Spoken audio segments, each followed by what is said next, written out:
Don's impact on the culture of New England is sort of epic.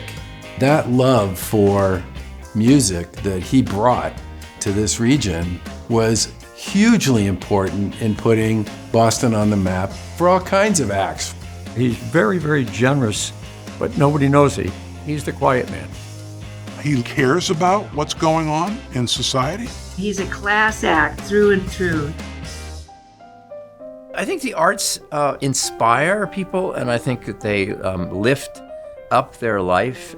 Had I not had any exposure to music and the arts, it's inconceivable how I might have turned out.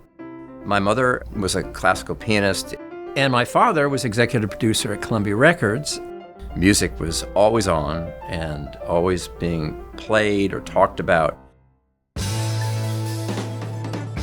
People don't realize that there really wasn't a concert business in the 60s. It's hard to imagine. But there really wasn't a sort of a touring business until the late 60s, where the ballrooms popped up. The Boston Tea Party was one of the first major ballrooms in the country. We put acts from around the country and from England on that stage. My calendar of 1969, in this 1 month, the first week was Jeff Beck Group. The next week was The Who doing 3 days of Tommy. The following week was 3 days of Led Zeppelin. Then during the weekend was the Velvet Underground with a new band that had never played outside of Georgia before called the Allman Brothers, some of whom were living in my apartment.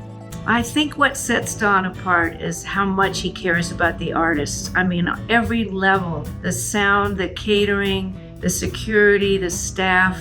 From the moment we step off the tour bus or arrive in his town, we are treated like royalty, and that's rare in our business. I learned everything about the entertainment business from Don Law. He's a visionary. Everything he touched turned to gold. Opened the Paradise, and then, House of Blues, and on and on and on. You really can't go to popular music venues in and around Massachusetts without being in one of Don's places.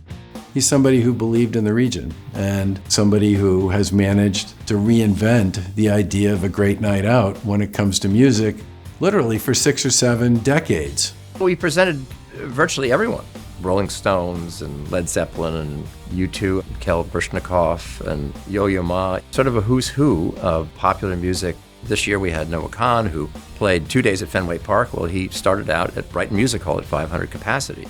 Having that network of venues stepping up is key to the future of these acts. And that farm system, much like baseball, is how we have continued to support that. Don's economic impact on Boston, on Massachusetts, on frankly all of New England has been immeasurable. Millions and millions and millions of dollars of economic impact has been felt thanks to Don Law. Don puts his money, his mouth, and his heart and soul into the things he believes in.